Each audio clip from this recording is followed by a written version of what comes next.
Assalamu alaikum. Ma'alini wa naqsan. I am immensely delighted to be in this beautiful city of Djibouti to once again enjoy the generous hospitality of my elder brother and friend, President Ismail Omar Goleh. I am equally pleased to be with my dear brothers and neighbors, President Mohammed Abdullahi Farmajo and President Musa Bihi. Today, this important gathering of the leaders of the Horn of Africa gives me a good opportunity to reflect on the significance of peace, genuine reconciliation, mutual beneficial cooperation, and security. In fact, this is a family gathering more than anything else. I always say our countries are joined by one umbilical cord. We are blood brothers, and we must be proud of that. Dear brothers, the Horn of Africa has experienced prolonged periods of bad governance and failed leadership.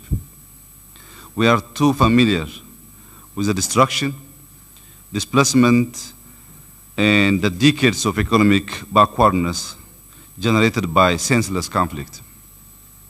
We need to change course and start a new era. We need to cultivate hope and build a better future for our people.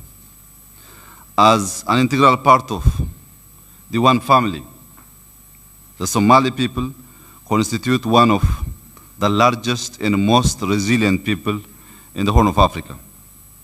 Somalis are largely energetic, dynamic, independent-minded, and entrepreneurial, also friendly.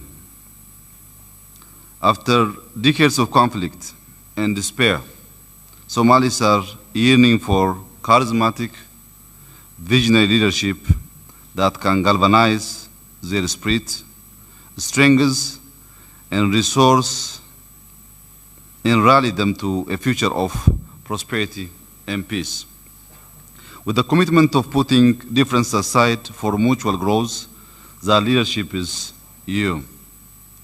As a family and neighbors whose people have been pitted against each other for decades, whose people have been deprived of a stable environment for social and economic development and peaceful coexistence, whose people have been forced to endure in a state of perpetual poverty, we must understand that huge benefits are to be gained from investing in peace, reconciliation, and integration.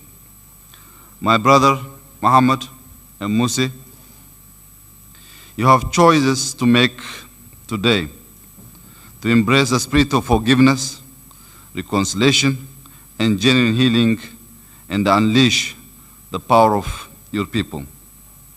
The leadership you make will also have profound impact on our region and set an example to other regions of Africa.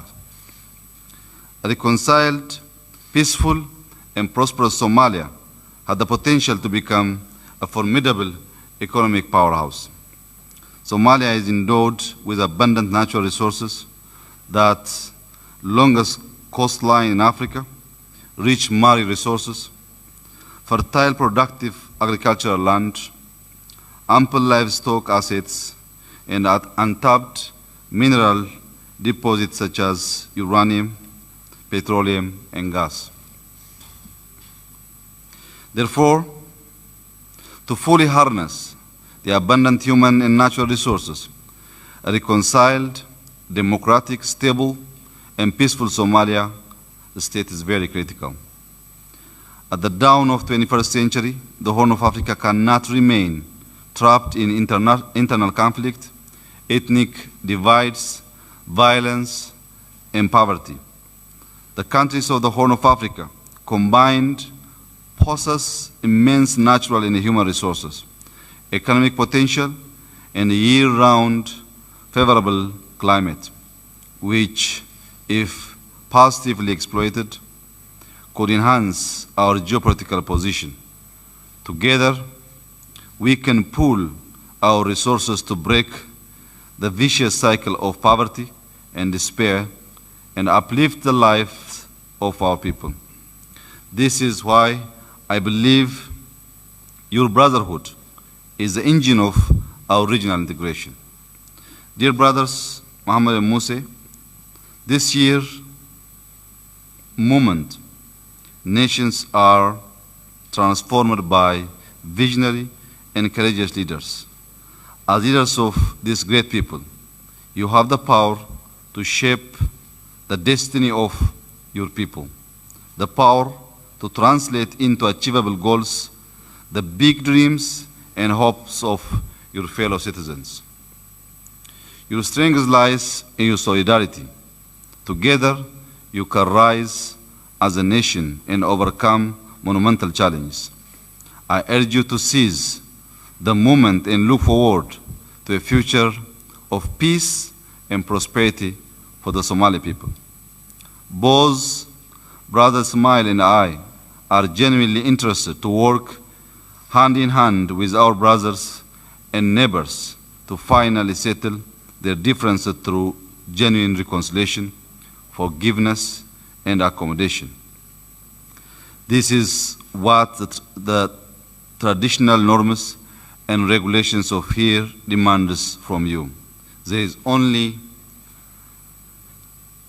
no any other way other than coming together and talk for peace and reconciliation.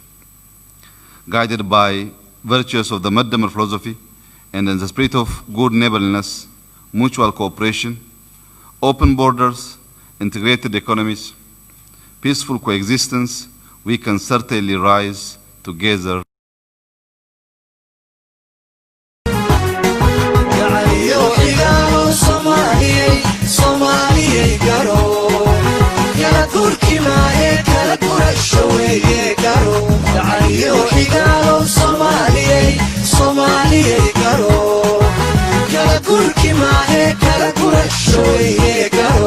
Kaladan gorfeeyo inaan gaaro faashado gadafooyin dhacayo waayaha gardaajo waqtiga gunaanaday anna waxaan gudiyayo midkaan soo gudbinayo gooni isu taagani waa go'aan dadweyno gees laga mara jirin Kaladan gorfeeyo inaan gaaro faashado gadafooyin dhacayo waayaha gardaajo waqtiga gunaanaday anna waxaan gudiyayo midkaan soo gudbinayo gooni isu taagani waa go'aan dadweyno gees laga mara jirin gacaliyo xigaalo Somaliyey garo kala gurki maahe kala gurasho weeye garo gacaliyo xigaalo Somaliyey garo kala gurki maahe kala gurasho weeye garo goob kastoo aad joogaba goobanimaada kama tago walaalkugu talahiyo waxaan ahay maguuran gaara abadiga ku maqan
godobtaada kii jecel isku gubaya maatida raadkiisa inaan guro waajibka igu suray taladaydan goostee cidna eed kamaan gelin arrin gubasha keentiyo hajoogeedka lala tago golahaba lama liman ugu guri tirkaagiyo godobtaada kii jecel isku gubaya maatida raadkiisa inaan guro waajibka igu suray taladaydan goostee cidna eed kamaan gelin arrin gubasha keentiyo hajoogeedka lala tago golahaba lama liman gacaliyo xigaalo soomaaliyey garo kala gurki maahe kala gurasho weeye